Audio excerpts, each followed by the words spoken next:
Well, again, thank you all for your patience as we waited. We are still expecting a couple more people to show up, commission members. So we'll kind of just do a couple of things in terms of housekeeping. Our chair is not here tonight. We were expecting him. The vice chair is Ms. Helfrey and the secretary is Mr. Bourne. So kind of leaves a question mark. At one point, Mr. Cohn was our vice chair, so there's no objection on the part of our attendees at Zoom or here in the community room. Mr. Cohn, would you like to kind of lead the meeting? I was gonna follow Scott's lead and never volunteer for anything, but I'll make an exception this evening. Well, thank you. So my first request is to call it to order and we'll do a roll call. Will the meeting please come to order, and Travis, would you please do the roll call? Yes, sir. Commissioner Bourne, Commissioner Helfrey, Commissioner Cohn, Here. Commissioner Clayton, Here. Commissioner Depler, Here. Commissioner Jackson, Here. Commissioner Rubis, Chair Beatty, Councilmember Brost, Here. Mayor Garitano. And I guess we're good. We're gonna review tonight's agenda before approval of the work session minutes. Is that right, Travis? We need to wait to vote on the minutes. We actually have enough to vote. Okay. Yes. Mr. Cohn, if you wouldn't mind asking for a motion and second to approve the minutes, and then if there are any changes, we can incorporate them. Is there a motion to? I'll make a motion to by approve the minutes. Mr. Clayton, second by Mr. Jackson, even though he didn't volunteer. All in favor, do a voice vote. Aye. Aye. Aye. Okay, Thank you. public comment section. Is there anyone? There's no one on Zoom and no one I see in the rooms. So should we just dive right into Roman numeral 5, Mr. Voigt? Yes, Director sir. Voigt? Joe is fine, by the way. Okay. So, but thank you. I've kind of said this multiple times, but I'll say it just once more. Thank you all for attending tonight. We do appreciate it very much. Also, thank you for a little bit of tardiness in getting things started. With our new mayor, I was looking at the wrong thing and told him it started at 6:15. That was not part of the intentional delay, but at least we're a little closer to him not missing much of the meeting. So thank you all. We do have fresh coffee if you'd like some. Also, we have cold soda and water in the refrigerator, so don't be bashful and help yourself if you'd like. Just a short recap of what happened at our last meeting in July. As you know, part of the Planning and Zoning Commission's work program for the last several years has been a thorough and complete review of the subdivision and development regulations.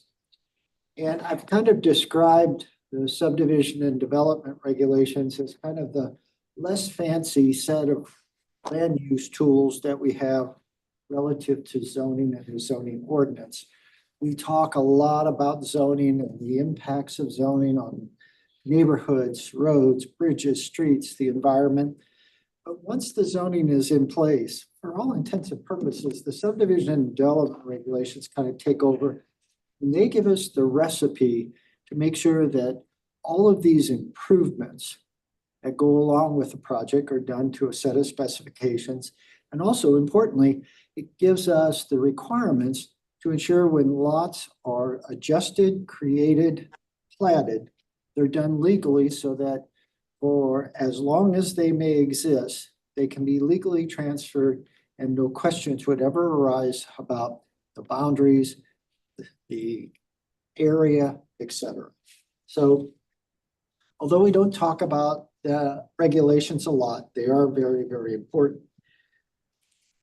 Over the course of this year, the Planning and Zoning Commission received several memorandums from the department, and those memorandums kind of talked about all of the sections universally, those that, in the opinion of the department, needed to be potentially considered just because either they hadn't been updated in a long time or we knew things were changing, so to speak, in the world that justified the consideration. And then finally, those that just because we have issues with them, we needed to look at them. And so we kind of winnowed down from all of the sections to a certain group of sections. And then finally, at the last discussion before our work session in July, we specified the commission certain things that we would hold a work session on and discuss. At the last meeting, we covered several topics. And those topics, generally speaking, were kind of the larger components, things that we hear a lot about. Probably you do if you've been a trustee or if you've lived in a new subdivision, and that was the escrows, trust indentures, and then we made it through pedestrian ways and common land access for maintenance. We started with the street standards, and that's kind of where we stopped because we were running out of time and had promised a shorter meeting. So tonight we'll start with the street standards. And the process for those that maybe weren't in attendance at the July work session, I'll identify what we're talking, the topic, the section, and then just what we as the departments, planning and public works, may be recommending. And then if there are questions, we take the questions, try to respond. We take notes and we make sure we cover all the things that you've mentioned. And then that is what will go into the updates. So the street standards. Since about 1999, 2000, we've had a set of standards for rural roads.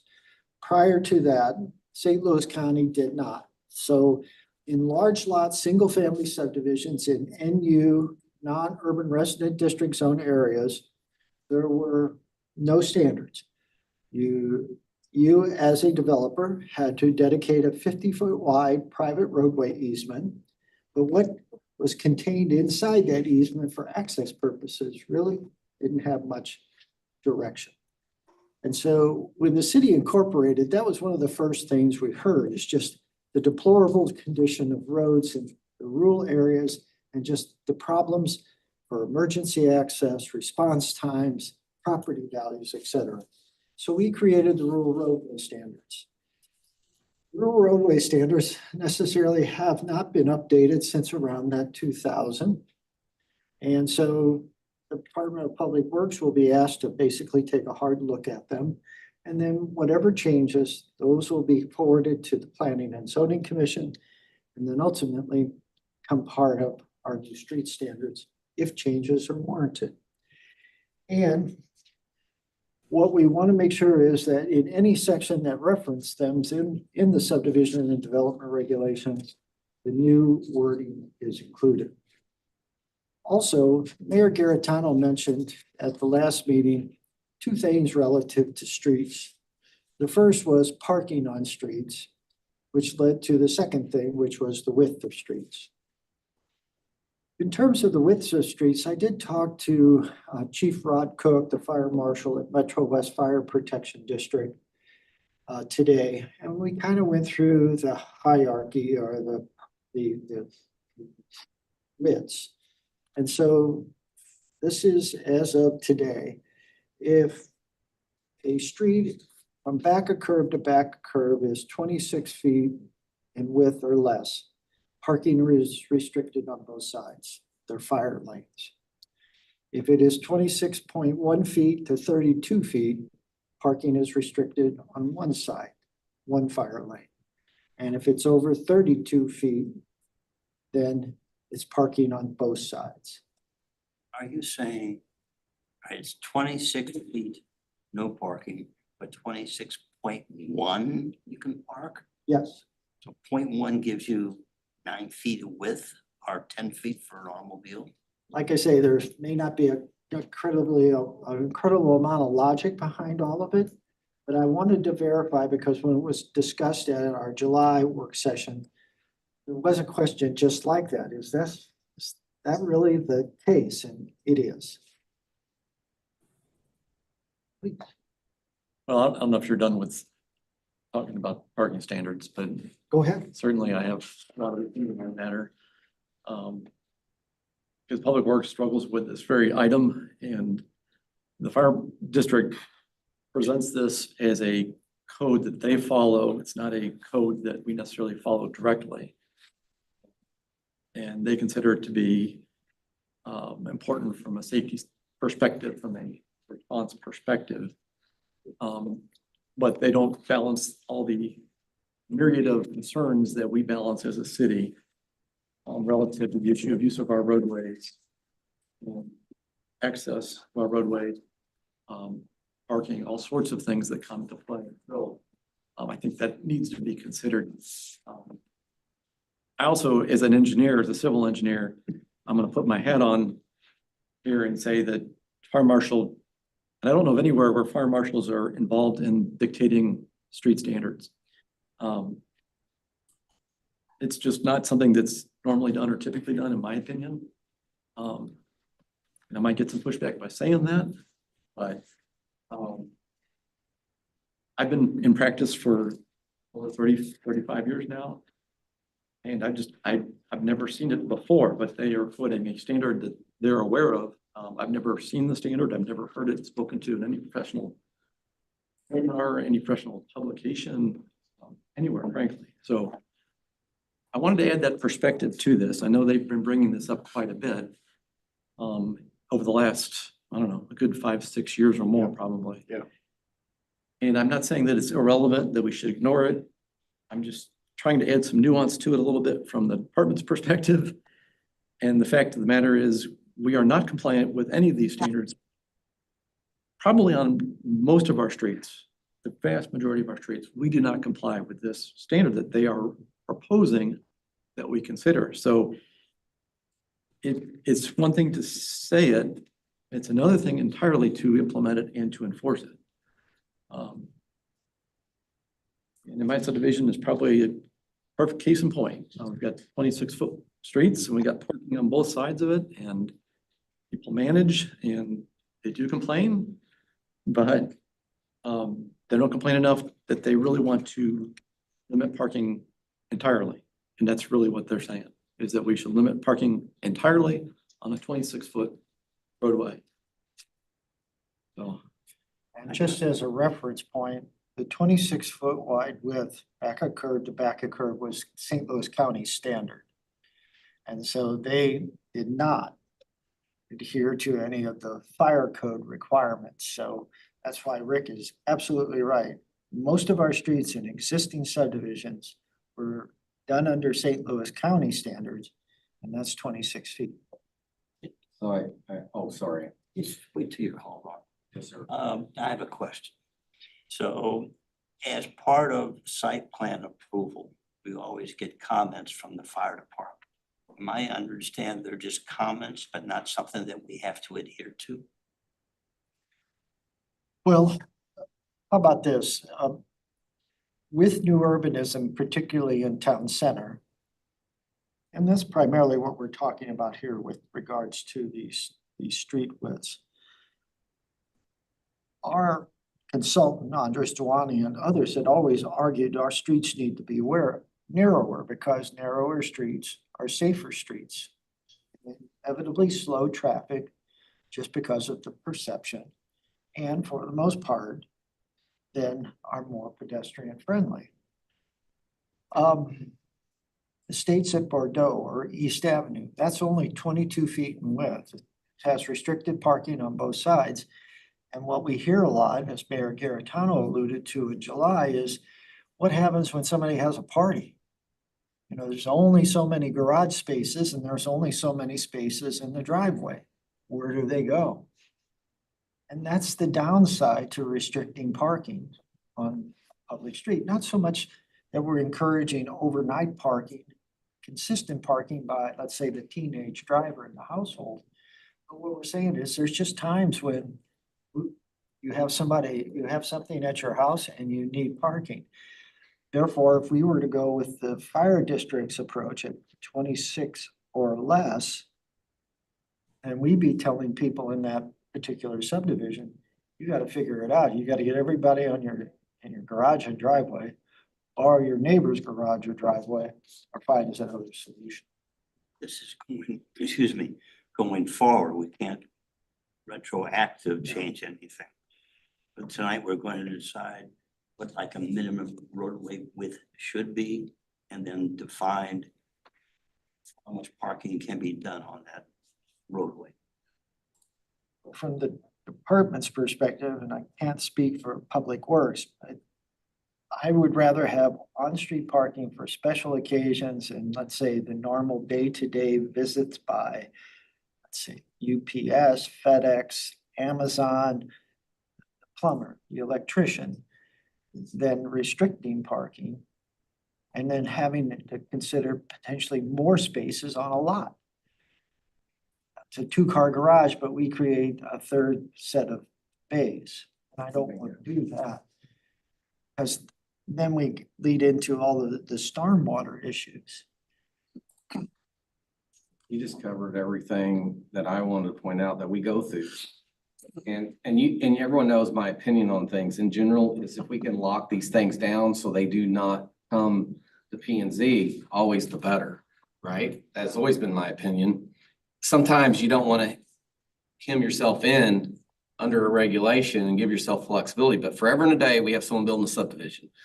This isn't, oh yeah, and now I see why they're going right over the line of where you can park on one side and your 2-car garage or 1 car, and look, here's all this extra parking and there's a big hoorah. So is there any way we can say, all right, if you're building a subdivision and a street has to be expanded or whatever to accommodate that, no matter it's 12.1 to 12 point, whatever it is, just make sure there's plenty of room if you're gonna allow parking. And if you don't, you kind of see where I'm going. I'm not an expert on that, but Mayor, I see you're ready to Well, go. this is one of the issues I've been passionate about since I moved to St. Louis, because I personally witness it and I hear about it. And Rick, one of your streets, when you drive home, you've got a lot of cars on West Ridge. And I hear about it from your neighbors because and that's what, 26 feet? So that, 26 foot, yeah. that is, to me, the very minimum, because people park on both sides of the street. And I have heard this from residents in my neighborhood. I just heard about it. The people in Main Street Crossing just contacted Rick about a week ago. What can we do about parking? Because somebody complained that they had an ambulance call and the ambulance had a hard time getting down the street because there's cars on both sides of the street. So the ambulance, I mean, I think it's just enough room to get through, but it's tight. And if somebody parks just a few feet from the curb, it really pushes that limit. And the Bordeaux Estate folks, I think, are the ones that really ingrained this in my head, because while the street is beautiful, there isn't a single car in the street. It's because there's no parking allowed. And so they have had to, over the years, to be legal, they have to ask their neighbor, hey, I'm having friends over tomorrow night. Can they park in your driveway? But when you have Thanksgiving, everyone's got cars in their driveway. And it's unrealistic.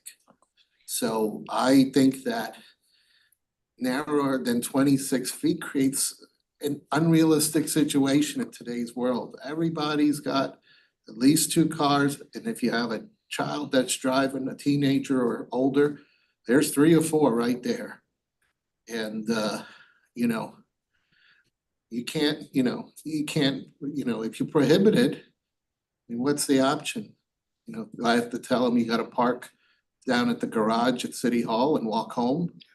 Cause that's the only other legal spot I can think of, in Main Street. So I just think to go forward, just a minimum of 26, which would allow parking on both sides. When needed. I still think we have a good city ordinance. If somebody has a person who parks consistently and regularly, because I believe the Officer Steve just left. If a car is left on a city street for over 24 hours, it can be cited.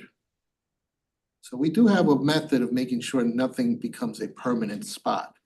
The weekends, I think, are the exception. Can I ask this question? So 26.1 or whatever, or 12 is the minimum. is there anything says we have to, do we have to adhere to a state law that says that's the minimum, or can we expand it right here and now? And would it lock you into a position and cause us further problems? Because give yourself plenty of room, if you can. And obviously I'll follow your lead, Mayor, on what your opinion is on that, but why? Forever and a day at P and Z, we've got someone with a 2-car garage, front, rear access. Oh, this road here and this can do that. And oh, someone can park here, and everyone's trying to, the game how it costs them as least money as possible to get a subdivision, which why wouldn't they, right? Yeah. So if we can lock that in, is my thing is give ourselves and our citizens plenty of room if we can. Well, I mean, I guess I'll defer to the experts. I think we know 26 is the minimum. I mean, would it be great if it was 26 and a half, 27? I'm sure the snow plows would like it, the garbage trucks would like it. Fire trucks would probably like it too. I mean, that's a question of what is too much and what's the right one, right? So Rick, there's a balance between the street width and stormwater management. How do we address that? I mean, the wider the street, the greater the stormwater detention has to be. So we kind of watch ourselves. I agree with what everybody's saying, that you gotta have it wide enough for at least 1 car length. But if we make it too wide, then we're gonna have the requirement for greater stormwater. Yeah. control. There you go. Well, I think it's all about trade-offs, unfortunately, and I think that's there is no perfect solution, I'm afraid. You know, it's all about trade-offs. If you widen the road, it's greater impact for stormwater. There is that potential that vehicles are gonna drive faster too. So instead of getting complaints about parking, you're getting more speeding complaints. You know, and to what degree do we want to follow what the code that the fire marshal is preaching? Because I mean, if you listen to them, they're saying one side only up to 32 feet, one side only.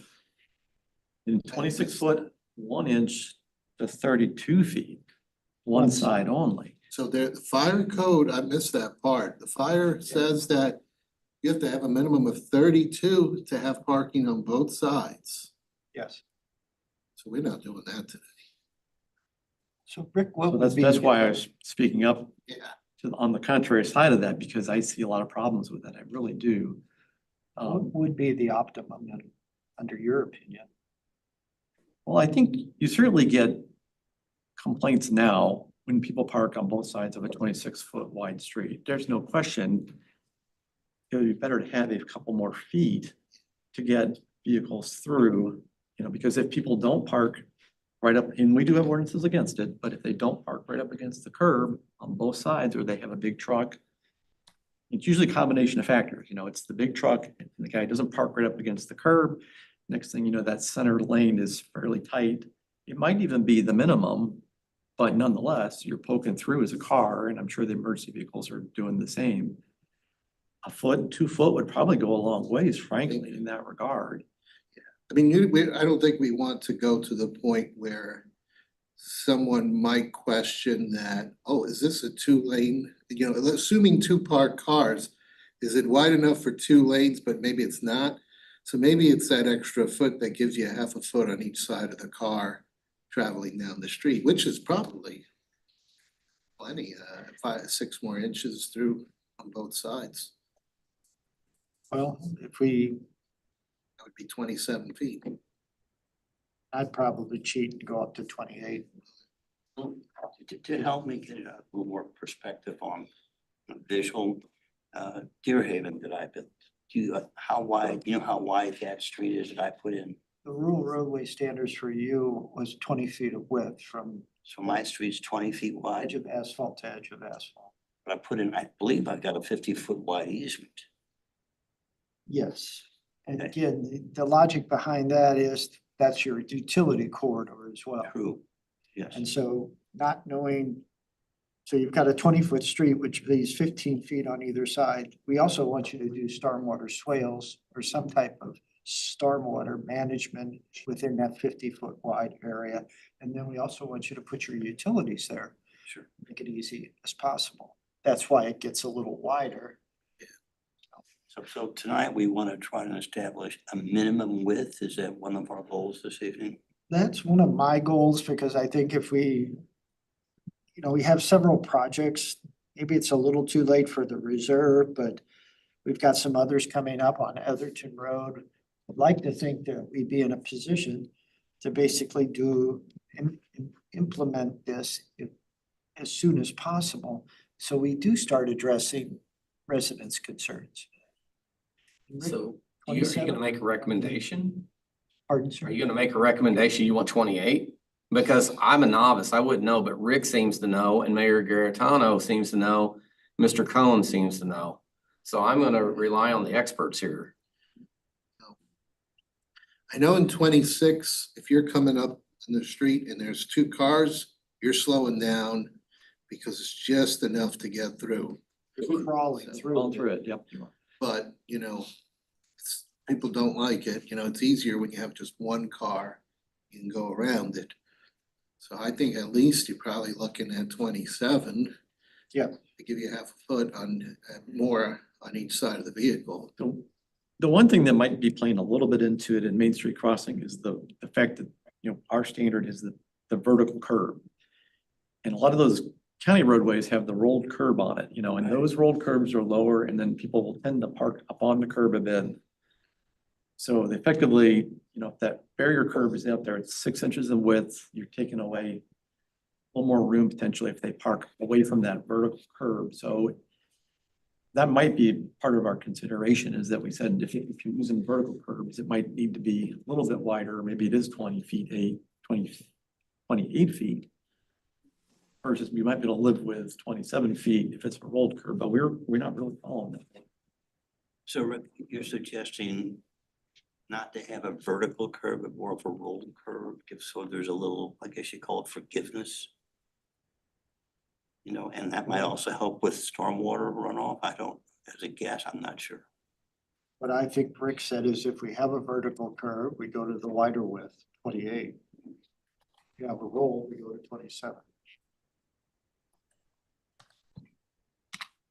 We typically, I cannot speak tonight.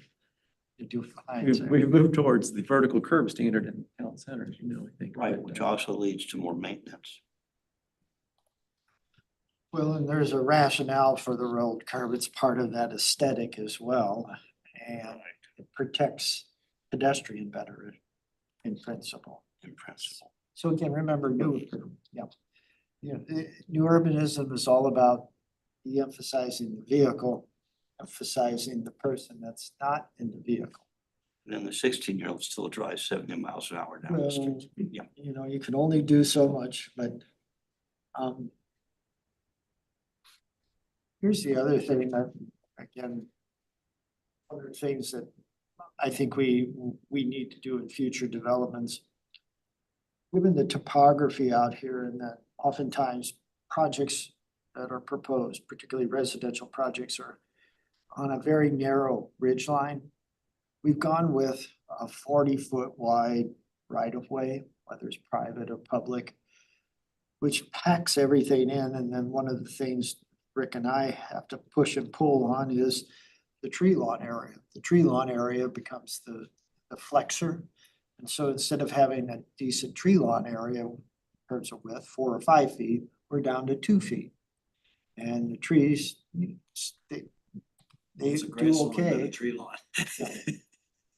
So that's the other thing. If we go to a wider pavement width, we're going to a wider right-of-way width. Which would that be a bad thing? No, Well, I think I've seen that, and I guess the city must have seen over the years, like in the enclaves, that's a very narrow, what do you call it, tree lawn? lawn. And when it's very narrow, it really does a number on the sidewalks. There's no room. But I've seen other places where it's wider and it looks better. Yeah. Well, early on, and I'll take as much responsibility as anyone else. Early on, there was that debate. Do you pull things closer to the top of the ridge and then minimize the grading behind the home because you're not chasing the ridge, the slope of that ridge further and further down. And so we had seen what St. Louis County had done. Their right of way width is 50 feet, that's standard. And then you put the 20-foot or 25-foot front yard setback. And so you're already 50 feet. And if the ridge is narrow, you're already kind of over the crest and heading downhill. So we decided to narrow the right of way, keep the road on the top of the ridge and work from there from a building standpoint. It's probably not the best decision now, 29 years later, when I look at the tree lawn area and the issues Rick tells me about street trees and things like that. So if we increase the pavement, if that's the direction from the commission tonight, we'll increase the right of way width as well. Increase it to 50 feet.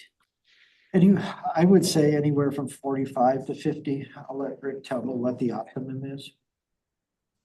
But the more wide of way width we have, the greater the tree lawn area can be in terms of its width, which is a positive, I think.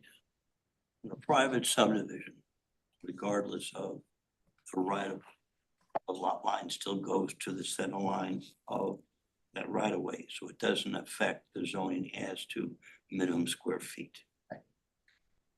Now, Shepherd Oaks, which is on Shepherd Road, just to the south of Orville Road, where it intersects, they actually did a private street dedication. So they basically segregated the right of way out of the lots. I don't know particularly why. That was Glenn Arnold who did that project. So there's a lot of ways, I guess, to kind of make it all work if you want.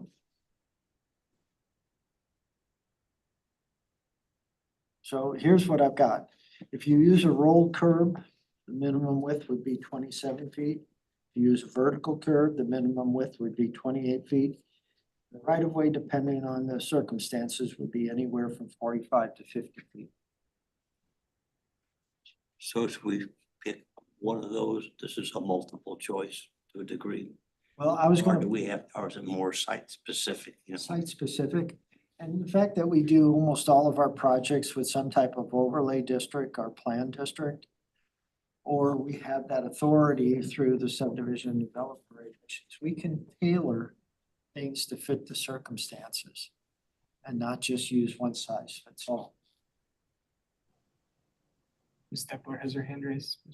Ms. Depler has her hand raised on Zoom. Stabler, sorry.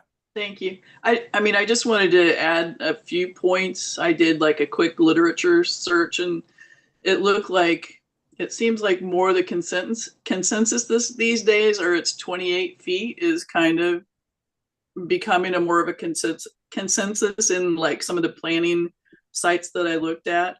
The only kind of caveat that I came across was there's a correlation between the width of a street and the speed that people drive on that street. But if in a subdivision with, you know, most likely parked cars on at least one side, I don't think that would be a huge consideration. But I just wanted to share kind of what I looked up and had found. Thank you. Growing up on the subdivision I lived in, it was wide street, there was room for parking on both sides. But addressing the speed issue, they put, you call them like metal horses periodically where you have to kind of jog.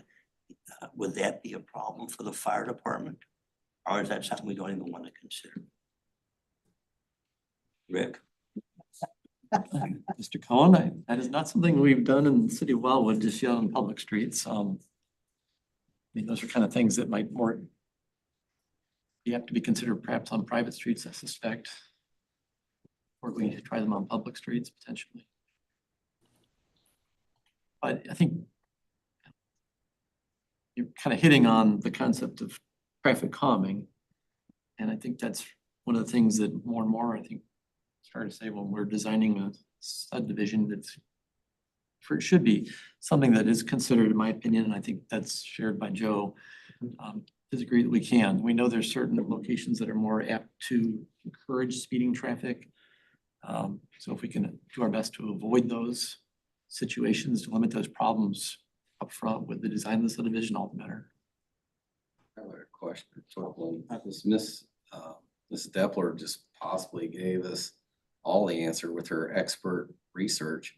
If you go 28, then when it goes to city council, Mayor Garitano et al. Can say, here's the general consensus that anyone can look up before you go in there. So you've won the research battle up front.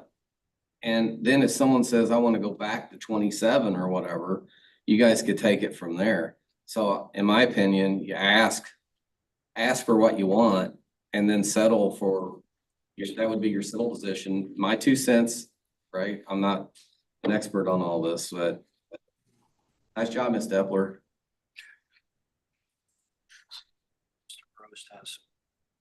Google can be my friend. I need to introduce you to my wife. She's a Google master researcher too. Councilman Brost, give your hand up. Yeah, we had, there was a comment on the rolled curb versus the vertical curb. Are there situations where one is more appropriate? I mean, I sort of would probably be a fan for the curved curb. And then I'm thinking ongoing, is there one curb? I'm assuming a curved curb has a lower cost of maintenance. I mean, I'm not sure if that's a Rick question, but I was just curious on that. What do you think? So, Mr. Bros, just to kind of give you a snapshot, when the city approved the subdivision by Mr. Garitano, the Manors at the Meadows of Wildwood, on the main street, I shouldn't say that, we allowed a rolled curb both for the traditional lots as well as the new urbanism lots. And part of it was the traditional lots, that's what you typically see in all the other subdivisions, including the Meadows at Cherry Hills. And so we thought, instead of breaking the pattern there, we just follow the pattern. And so we've been flexible in that regard. It's more so in the, say, in the new urbanism areas where we have the subdivisions that have a portion of them developed in that manner, we do require the vertical curb. The development community hates it because they put in the streets, the gutter and curb, then they start building homes and the subcontractors demolish them. So with their bobcats, their deliveries, et cetera, et cetera. Yes. I think you put it well there, Joe. As far as maintenance of, I don't know there'd be a huge and higher cost associated with vertical curbs versus rolled curbs, but I think the main concern is really more upfront with the development community and the constructability of the rolled curbs. They don't like them. From that perspective, they are more challenging to avoid damage to them when they're under construction. Talk about the rolled curb. The vertical curbs, yeah, Vertical curb, relative yeah. to the rolled Yeah. curb, yeah. So is this a discussion of trying to determine what kind of curb we want to recommend in subdivisions? The general category, Mr. Mayor, is street standard, so I'm open to, if we pull this thread and it keeps going, that's good. Because I think it's an opportune time to look at what we've applied and what we could. Also, is there a safety issue with one curb versus another? I could just see someone, drifting a little bit, hitting a curb. A vertical curb would seem to be a little less friendly, maybe to the vehicle, and it might cause them to pop up on the landscape. Or is there any, I guess since I didn't Google it, like some other people, good job, Cindy. Why didn't you Google that too? Is there a safety issue with that would favor one over the other? I think Joe referenced that in an urban area, the vertical curb does provide some semblance of pedestrian safety from the standpoint of a lower speed vehicle. Generally speaking, can be redirected with a vertical curb. Not every case certainly, but it has that potential, and that's one reason why we have them. The rolled curb, you're not necessarily going to see that occur. So it's more desirable from that perspective in a densely populated urban area when you have pedestrians. Good question. We're talking about street width and curbs. No one mentioned sidewalks. If we have sidewalks, that also would offset a little bit of the potential of automobile theoretically hitting someone. Or should we incorporate the requirement of a sidewalk, or is it already? Yes. Yes. In fact, that as we get to that, for the most part, the department just wants to clearly state within the regulations now that sidewalks are required, period. We always seem to have arguments about different sides of the street, cul-de-sac areas where they end, things like that. I think in Wildwood, given our approach, sidewalks are mandatory. There can be some discussion about switching them out with a multiple use trail, which then is 10 feet wide versus 6, so there might be some give there, but Mr. Brost, I do want to respond to one of your comments. You are absolutely correct. The rolled curve is more forgiving for if you were just to look down and change your radio station and you rolled up on the curb. The vertical curve is going to damage your wheel and tire. The rolled curve may give you a second chance, so to speak. But, on the flip side is, maybe Main Street should have a vertical curb because you're gonna have a greater level of pedestrian traffic, or at least we certainly hope so. Would that be from a safety standpoint, would that be a strong enough reason? I don't wanna say it, public safety's not, but the likelihood of an incident, would we want to go with a vertical curve there? Right I mean, now, sorry, No, go ahead. right now, we do require the vertical curve. The exception is the roll. Okay, so if somebody is doing a development, they actually specifically have to ask for the curved curb in their development plan. That's correct. Okay.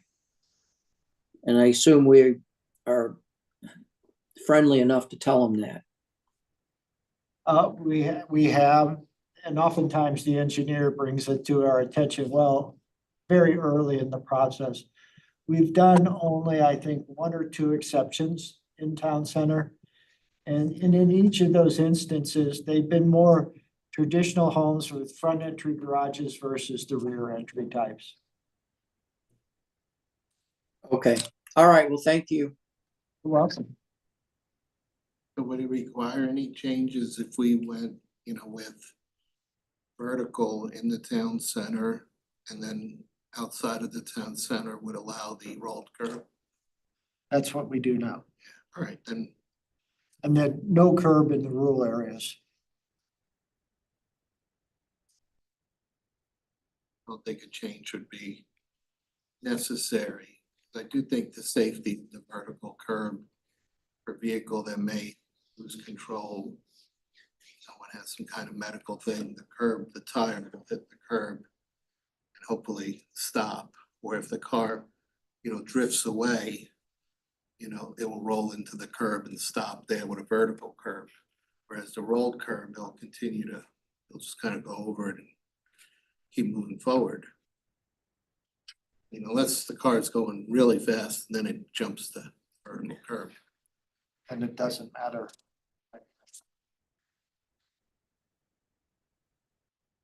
So we talked about pavement road, curb type.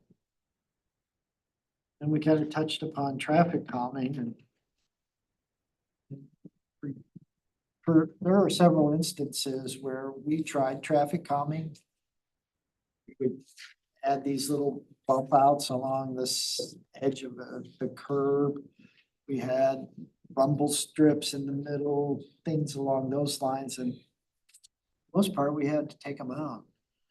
I just didn't like them.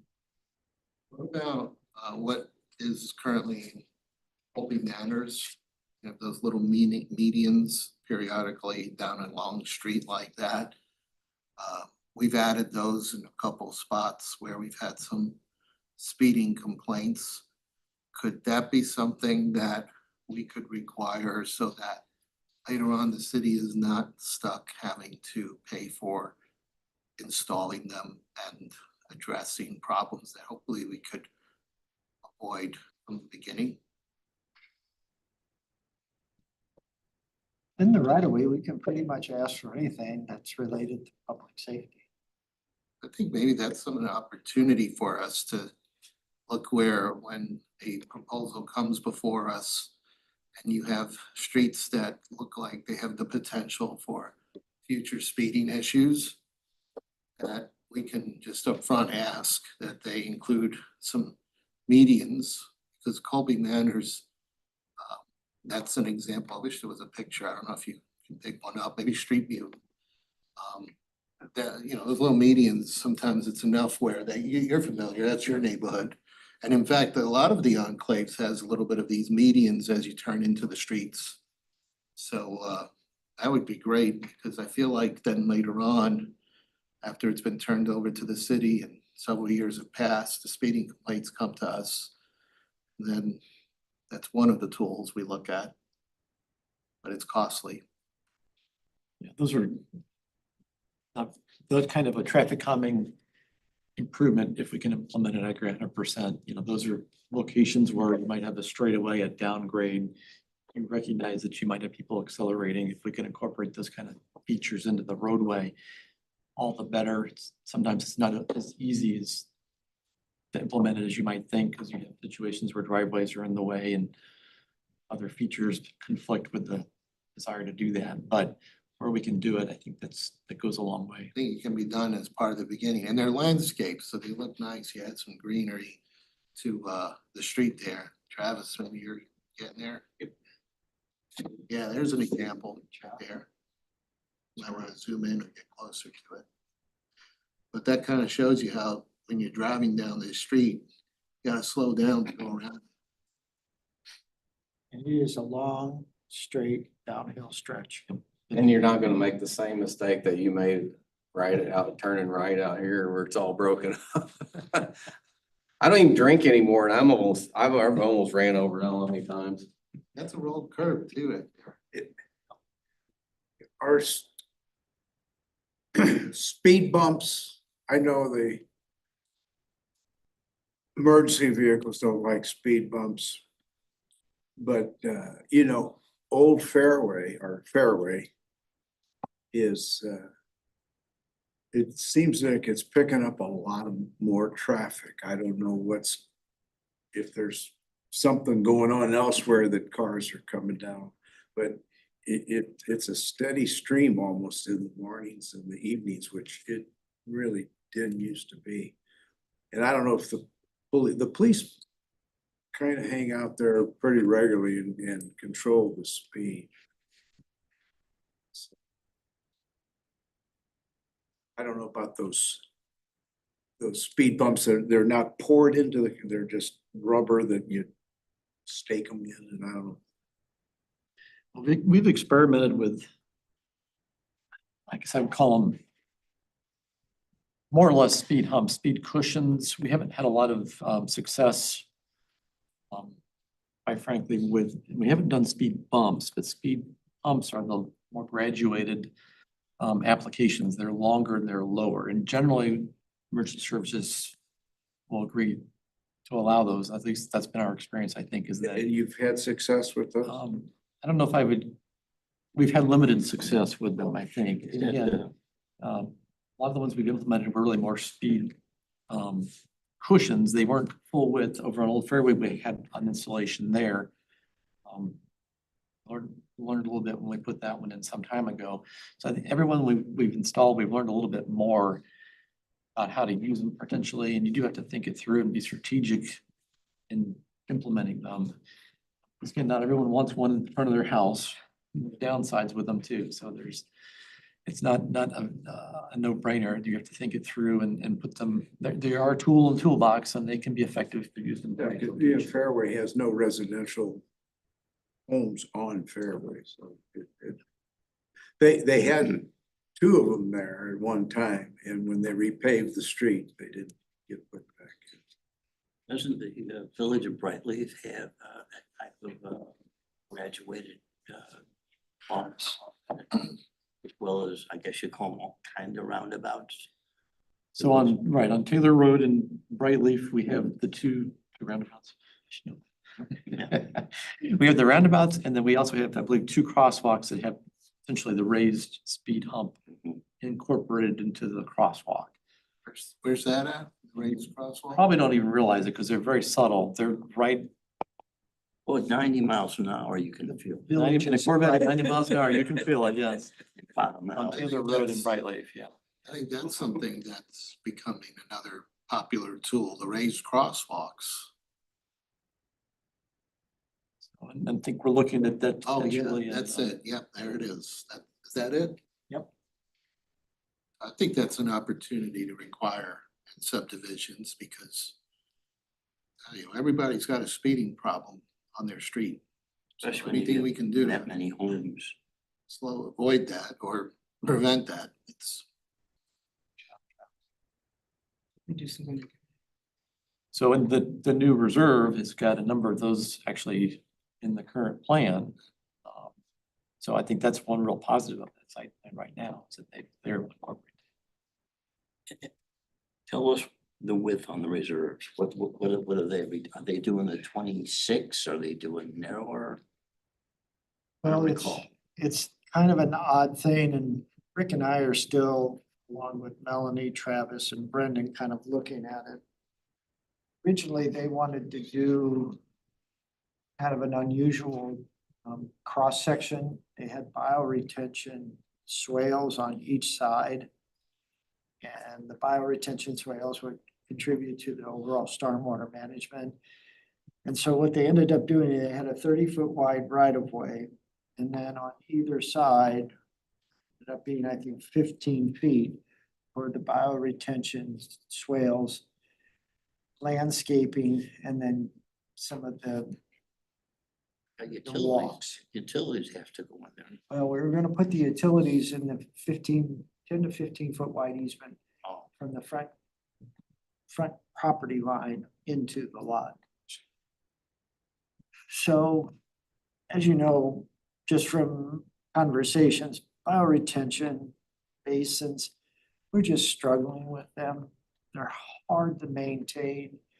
They don't look very good. They're just, to me, a money pit. And so Rick may not agree, but it was just something, it was too new. And it was sold to the city initially as, we've done this before in a subdivision over in Town and Country by, I guess it's Town and Country Commons where the target is. But when we did the investigation, they did it at the entry area. But once you got into the development, it was just typical rolled curb and concrete streets.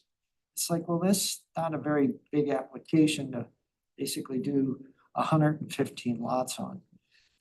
So we're now looking at more of a low impact design, meaning what they want to do is basically is still a 30-foot right of way, which would contain the pavement with the 15-foot plus easements on either side. They're actually ends up being a 70-foot width. But they're going to do these open ditches or swales. And each lot will have a driveway that crosses the swale with a culvert pipe. I remember those as a kid. So let me tell you how long ago that was. And that's why I'm not 100% sold on it. Because all of the community I lived in, they basically took them all out because people ran into them. They drive off the edge of the road because there was no curb and run into the swale and wreck. So there's a lot of ways to build roads, but there's, in my opinion, and Rick does a very good job, his department, there's only a couple of ways to do it right. Which right is safe. So. And we have on Tuesday, we'll have the initial set of plans for the reserve to site plan subcommittee. So you can kind of see what we're talking about. You know, that's a project, and I'll just conclude with this. That's a project that's worn a lot of different hats. It started out new urbanism. Then they brought in this gentleman that talked about Preferbia. And then they have Kelly Holmes that was doing traditional lot design, but with Preferbia like sprinkled in, and it's like, eventually, we just told them, pick one, and let us see what you think, what you're gonna do. You know, we're building a camel by committee, so to speak. Yeah. So streets, anything on the rural areas? I really think we have a good standard out there.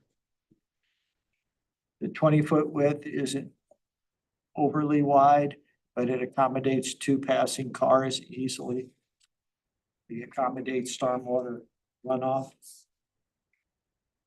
And we look at grade too, make sure it doesn't get too steep, so as it becomes dangerous.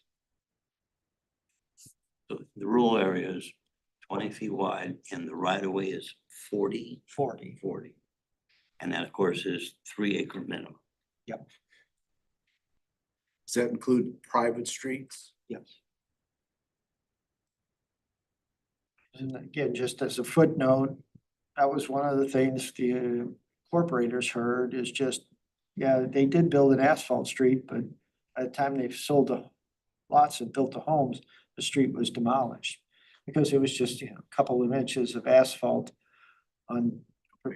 Yep, exactly. Yeah, I don't know how you guys do it. So my subdivision would be perfect. It's Thunder Valley, I think.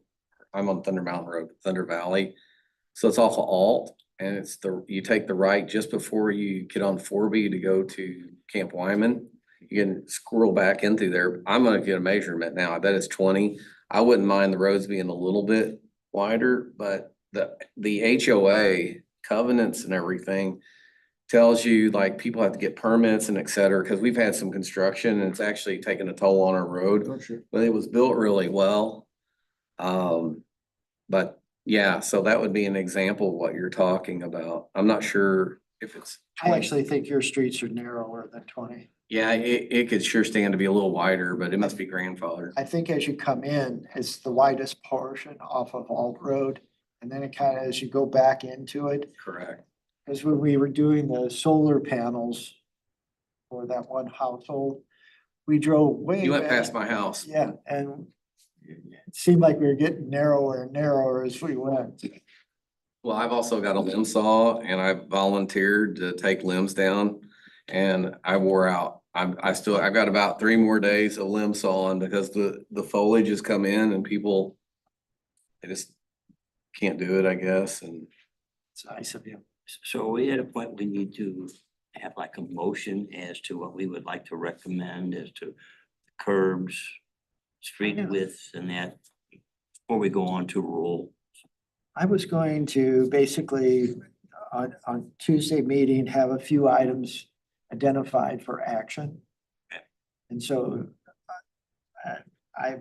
that way we can, if you want to do a motion, great, but I was going to make sure that Public Works and Planning were on the same page.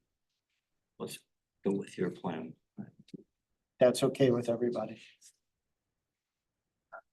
The next item is stormwater standards. And we could probably spend several work sessions on this, as you know. Just as a reminder, we have a watershed erosion task force that's been looking at stormwater management issues, runoff, erosion, et cetera. So kind of just do an overview statement. Initially, a scientist identified in Wildwood that the premier problem that we would face in the future would be stormwater runoff and its accompanying erosion of our creeks, streams, and tributaries. And so we thought Okay, we know what we're facing. So the city did a number of things. It created a grading code, which had not existed per se in St. Louis County. And that grading code specifically addressed creeks, top of bank, and a setback from the top of bank to ensure that grading did not encroach too close. And there are a whole litany of other things that Rick and others have added to it to improve it. Also, we did tree preservation and identified in tree preservation certain protections for water features, et cetera. We also then created our natural resource protection standards, which are part of the subdivision and development regulations, which identify any drainage tributary as 100% protected. And in some instances, that tributary has a greater setback for disturbance than 50 feet based upon the resource protection standards. And probably the boldest move was basically the city said, other than town center at that time, no density greater than 2 units per acre. And then in 2006, it went to 1 unit per acre. And then we preserved the 3-acre category. We made it a true residential district. So 4 steps, and we thought we would address that pressing problem and that future problem. Unfortunately, as we found when we kind of started working with our watershed erosion task force, that's not the case. So there's a lot of reasons for it. MSD didn't have the best of standards for many, many decades.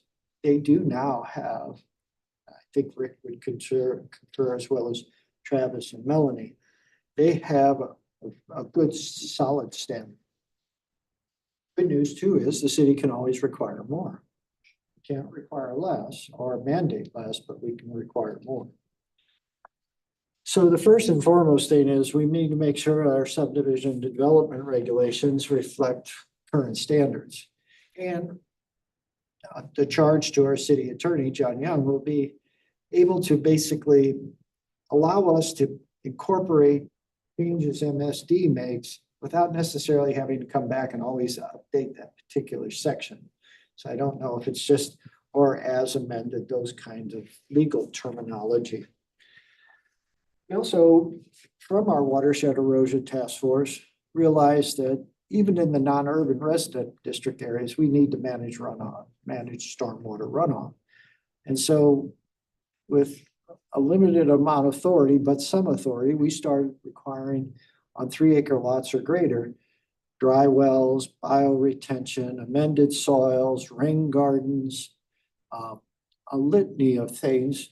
So as even in those areas where someone puts their home in the middle of a 3-acre lot, removes the minimum amount of trees, we're still capturing that runoff from the driveway, the patio, the deck, the roof, whatever it may be, and try to manage it on site and limit the amount that goes off site into the surrounding network of drainage tributaries. And so from that perspective, I think from the department's point of view, we need to memorialize that so people know if they look at our code, what we expect. Right now, it's more of a conversation we have when they come in to talk about a potential project. And then finally, there are those BMPs, best management practices. We incorporate them into any of our plan districts or overlay districts. But if it's a straight subdivision, I think it just needs to be there, meaning there's no overlay, no plan district. It's just a zoning change, zoning code, and the related regulations for subdivisions managing. So those are the 3 big things. MSD, memorializing the steps the Watershed Erosion Task Force have recommended, and then ensuring best management practices are utilized in all instances. Stepler, do you have your hand raised? Cindy? Travis is No, her. that's the cursor. I'm sorry, Mr. I couldn't tell. Thanks for checking though. Okay, that's good. Sure looks like it, doesn't it? So any thoughts? Okay. Rick? Please.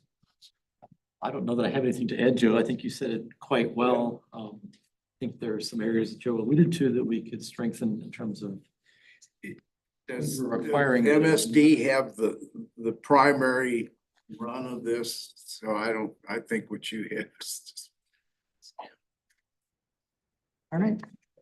Well, the next item is somewhat stormwater related, but again, not completely, but so I'm sure you've seen this if you live in a subdivision.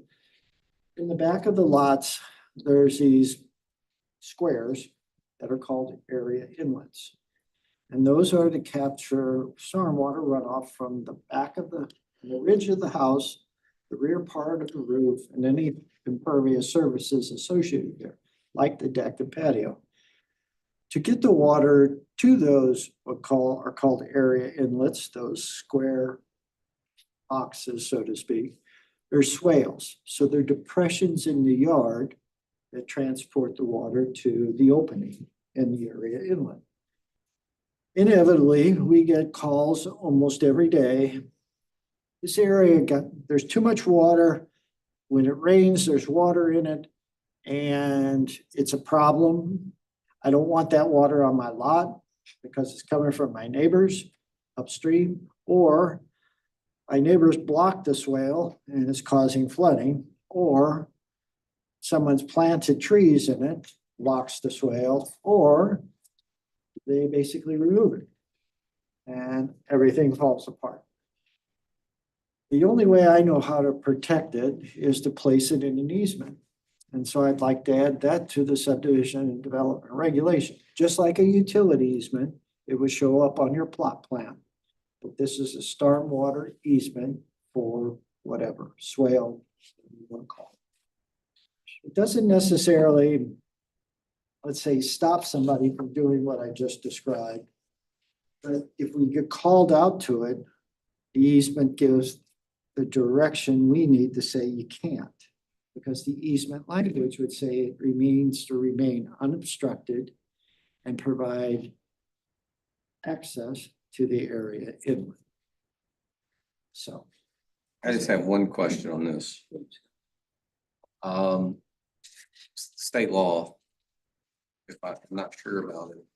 So where water goes, like downhill, it's not the response. So as much as it's pretty crappy for a neighbor to do it, but if they've got a water problem, they fix their water problem, then it becomes your water problem and it goes down, then it's up to you to fix it on down the line.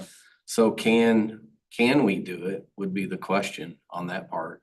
Can you say, if someone's got a water problem, they move it away from themselves and then it goes on, no, you need to fix it where it does X, Y, Z. Can we do that?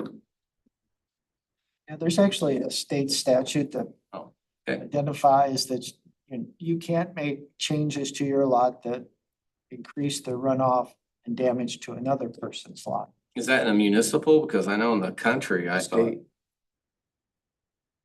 Please. so someone can't take a dozer out in the country and create a road. Now that's different here. And then the water goes downhill. I mean, I always thought there was. You know, it's always the enforcement end. But we struggle with this a lot. And that people make changes to their lot grade. Years ago, we struggled with in-ground pools. Those were the worst because they just would rearrange the stormwater pattern.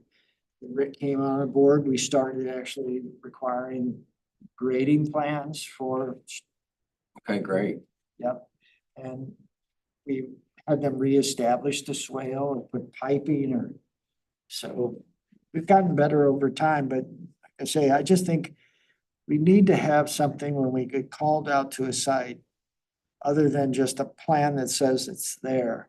We need to have an easement that has language on the plat that says it needs to be preserved. Okay, so I answered the one question. Part two, can we put a preventative measurement in?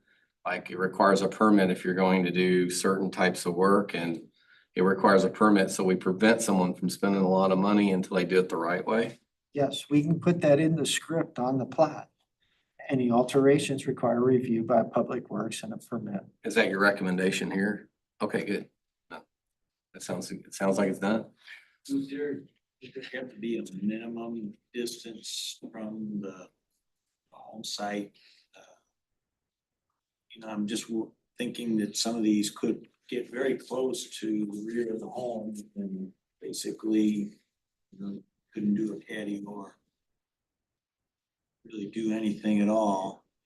I have that situation at my house, but fortunately for me, it's quite in the middle of the yard, so I had plenty of room to put up a patio and stuff like that, but I could see where some people might not.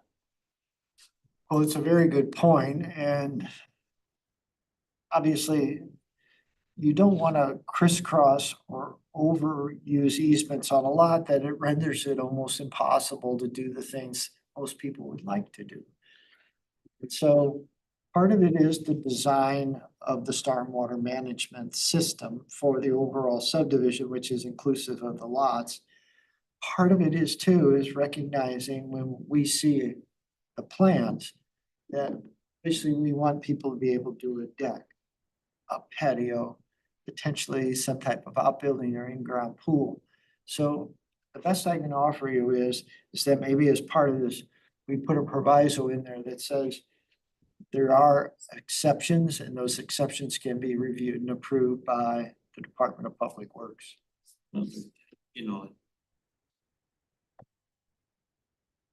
We wouldn't be retroactive with this, so anybody that was buying the property would, understand, okay, I've got this easement behind the house. It could be restricted. Doing it that on the house or something different. So I guess I'm okay with that. Well, a waiver clause is always nice because easements, they're, on the front end, Mr. Clayton, they're easy to establish because the developer just wants to get the plat approved so that they can start selling lots. They're darn hard to remove after that. They just are, because once they're part of the plat, and John Young may be able to comment on this, once they're part of a plat, there could be an argument that everybody that's part of that plat has to agree to remove that easement. So you're going to your neighbors, 10 of them or 100 of them, and saying, I got this easement that's, I can't build my deck. Every utility. Yep. Yeah. Now, utilities, they'll sign encroachment agreements, meaning they'll say, yeah, we're not gonna use it, so you can encroach into it. Mhm. That's the best you can get, but oftentimes they won't remove the easement. They'll just give you that encroachment right.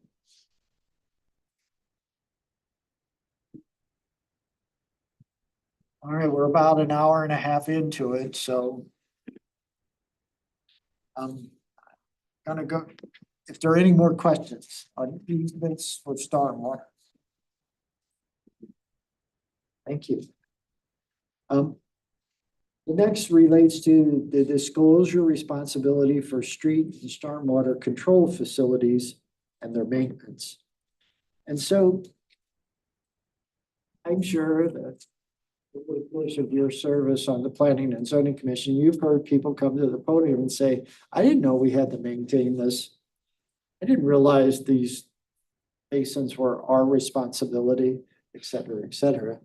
And so there is a limited amount of language in the subdivision and development regulations at this time. I think we need to strengthen it and add more. What does that do?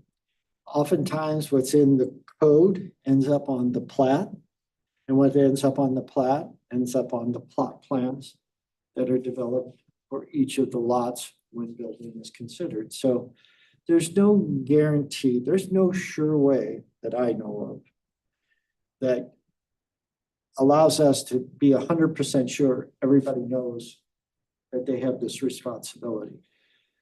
The county started years ago of requiring in all displays the approved site development plan that showed the layout of the project and all the notes associated with different common elements.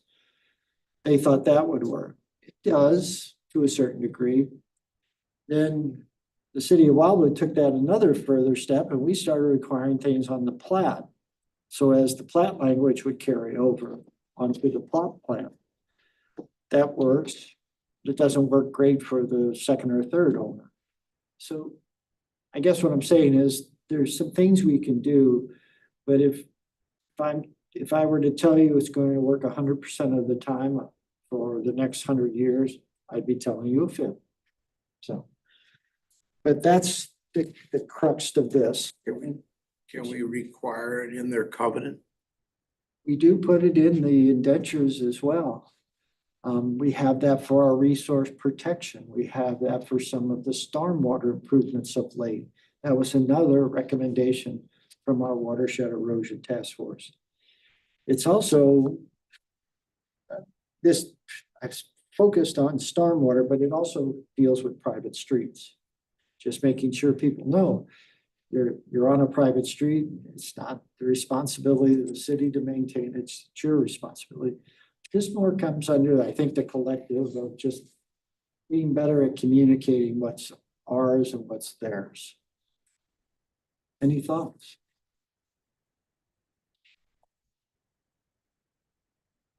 The last item under that is also,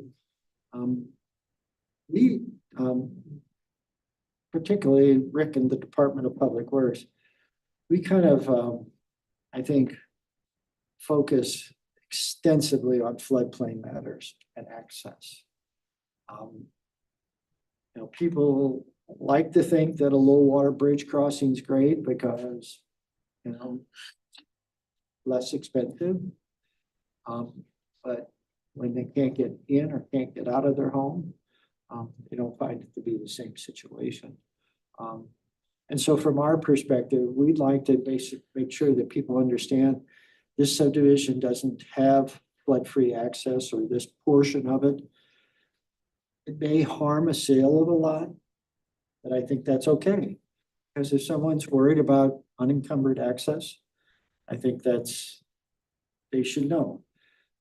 The corollary or the alternative is that we require all streets to provide flood-free access, which then in the rural areas means we're elevating roadways, we're elevating bridges, we're adding more grading, we're adding more fill, we're changing the landscape. I'd rather try first giving more upfront information versus collectively changing how our rural areas might look, particularly in those instances where there's floodplain that exists. Rick, any thoughts? You're a floodplain administrator. I feel like I kind of came halfway into the discussion maybe, but it's a challenge and we don't face it every week or every month by any stretch, but when it comes up, it's important. And it's impactful. You want to provide flood-free access, but it's hard to do and it's expensive to do. And I think there's always a lot of hard work that goes into figuring out what's the right answer there. So having more tools in the toolbox to help communicate and so forth is I would agree. I think I've seen quite a number of calls come in or people reaching out because of flooding and access to their homes. Sometimes I get the question, how could the city allow this to be built this way or something like that? And it's again, I think the flooding situation may also be getting a little worse over the years. I think at some point we may start budgeting for summer storms like we do for winter storms because of all the cleanup that Rick has to do. Yeah, no, that's what we've said. I could probably a couple of storms already this summer that were out there. Is that basically because of the developments in increasing the runoff? Well, there's a lot that goes into it, and you want to learn more, come to the Watershed Erosion Task Force meetings. My 2 cents on this, and I grew up in the country, every time they built a new road and they engineered it, didn't matter what they did. When you add impervious surfaces, the water's got to go somewhere. And with, a lot of people and politically like to talk climate change, wink, wink, global warming, but it is warmer now. We are having extreme weather shifts. There's, You can't deny that. But we're also got a population and houses building and impervious surfaces. It happens, and the engineers in the very, very rural where I grew up in those Ozarks, it really acerbates itself because the hills and hollers, and they say it won't do it, and it does it every time, right? And so, yeah, so I just think a lot of the subdivision and development, people want to live, it's all contributory, my 2 cents, so. And we had a conversation last week with a very large construction company in the state. And our point was the standard that you're using is the standard that's applicable. Rick has been adamant in the fact that he thinks that from our standpoint, we need to stop looking at just these 20-year storms and looking at the 100-year events. Because you've said, and I agree wholeheartedly, we've had a couple of storms of late that have been in the 200 to almost 500-year range. It's been within the last 5 years. And so, you know, it kind of fell on deaf ears, I thought. That was frustrating to me because I think Rick was making some really valid points, but we'll see. But I just think you can't it's the proverbial, we always talk about this at the commission. When Deerbergs first came in, they wanted X amount of parking spaces within that semicircle from their front door. And it made no sense. It did if you looked at it from the perspective of Thanksgiving and Christmas. But we argued on the point that that's 2 days out of the month. There's got to be a middle ground. And that's the case here with stormwater and floodplain. It's like, do we engineer it for those crazy storms, or do you do the best you can and kind of pick a middle ground? I think that 100-year event is the middle ground. Well, it might be, but that's exactly right. What is, for you to design for a 15-year storm, 25-year storm, does that make sense with these extreme events that we're getting that are skewing the data in the future? So, is it a 100-year event? It very well may be that we're designing for a 100-year event like we used to design for a 10 or a 15-year, 25-year event. So, yeah, it's concerning because we're seeing this. And it seems to be grouped together. It seems like we'll get a summer where we have 3 or 4 seriously heavy events, and then we might skip a summer or two, and then we get back to it because we saw this in 2019, and then it was kind of quiet, and then we've certainly seen it again this summer with these extreme events. So, Any thoughts? I think Larry's even had some flooding outside his subdivision, right, Larry, over there?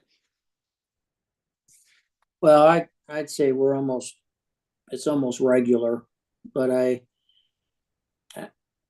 mean, I'm not as smart as most people on this call, but I just don't think there's much that can be done with it.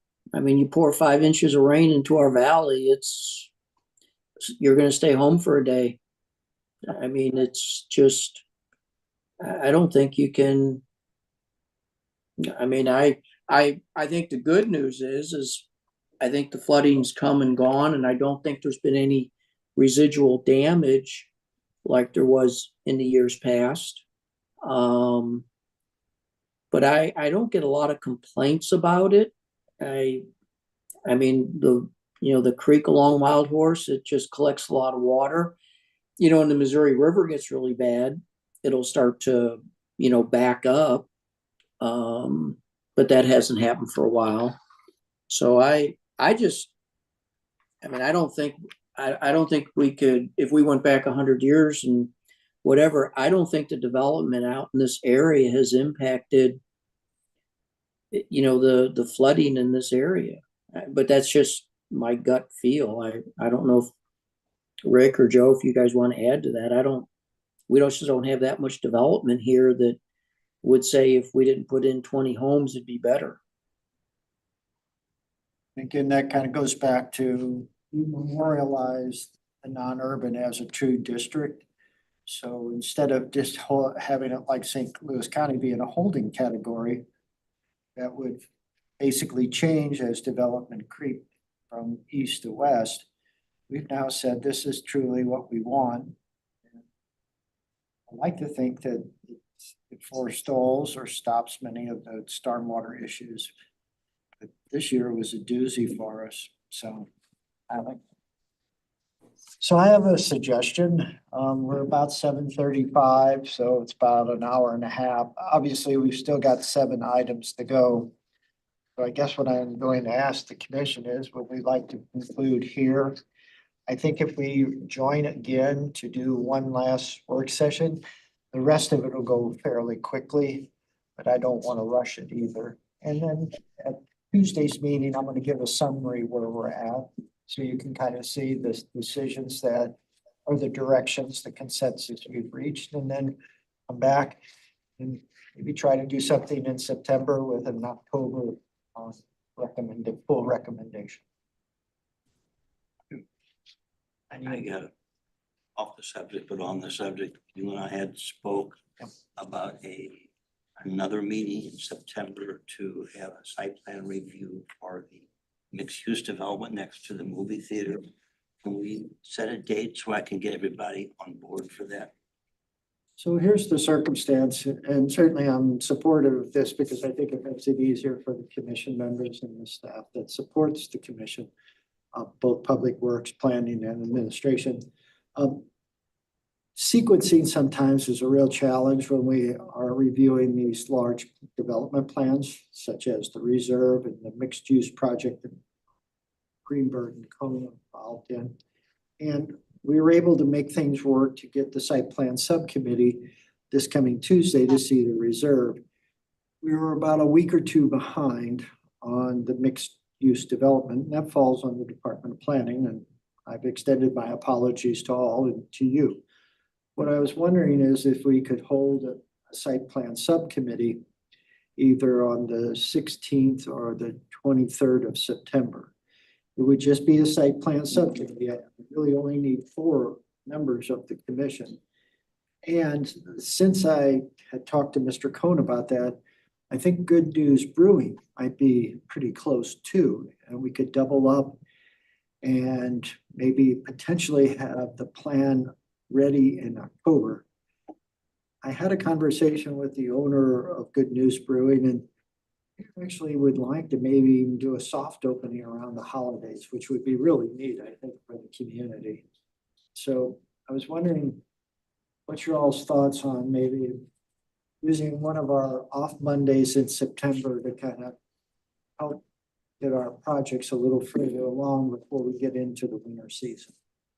So I'm understanding you're suggesting the 16th or the 23rd. Third, whichever. I think from my team's perspective, Stock and Associates and architects, we'd be better off on the 23rd to give them time to be more properly prepared. And then we could still be on the October meeting before the full commission. So 23rd, how's that sound, Ms. Depler, Mr. Brost, others? I think It works for me. Thank you, Mr. Brost. Yeah, that's. Yeah, I think it should work for me as well. I'm out of town September 23rd, so, but You can Zoom. that's right. I can Zoom. That's what I'm saying. We'll have full capability for Zoom if it does be an issue. You're in my wheelhouse on the next one because it's got high-speed internet broadband, Yeah. FTTX. I wouldn't forget that for all the change in the world. So, all right, so September 23rd, I know our 2 projects will, and the people associated will be very appreciative. And with that, I'll close. And again, Travis, Melanie, John, Rick, and I extend our appreciation. These are great discussions.